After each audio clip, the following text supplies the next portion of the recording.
Title: The Colorful Quest of Mr. Blob. In a whimsical town where the houses were painted in every hue imaginable, there lived a peculiar creature named Mr. Blob.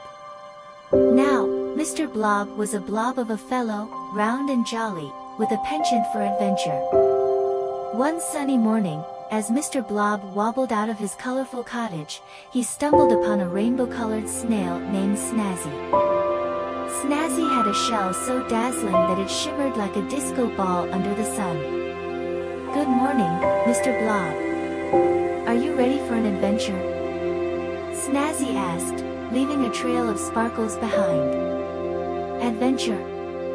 Count me in," exclaimed Mr. Blob, his blobby form jiggling with excitement. Together, they set off on a quest to learn the names of all the colors in the town. Their first stop was the vibrant market square, where fruits and vegetables of every shade were on display. "Look, Mr. Blob. That's a cherry red tomato," Snazzy exclaimed, pointing to a plump red tomato. "Cherry red? Why, it does look like a little cherry." Mr. Blob chuckled, marveling at the tomato's resemblance. Next, they visited a field where flowers of all colors danced in the breeze. As they tiptoed through the blossoms, Snazzy introduced Mr. Blob to a daisy with petals as white as marshmallows and a sunflower with a sunny yellow face. "Wow, Snazzy! These flowers are as bright as the sun itself." Mr. Blob giggled, twirling in delight.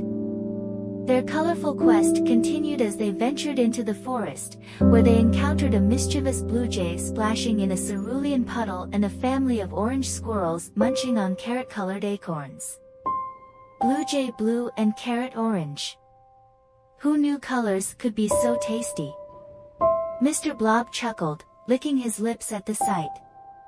As the sun began to set, painting the sky in shades of cotton candy pink and lavender, Mr. Blob and Snazzy returned home, their hearts brimming with laughter and their minds filled with the names of all the colors they had discovered. From that day on, whenever Mr. Blob saw a splash of color, he couldn't help but chuckle and remember the colorful quest he shared with his sparkly friend, Snazzy the snail. And so, with a belly full of laughter and a heart full of joy, Mr. Blob continued his colorful adventures, forever grateful for the rainbow of colors that brightened his world. The end, or should we say, the colorful beginning of more Blobtastic adventures.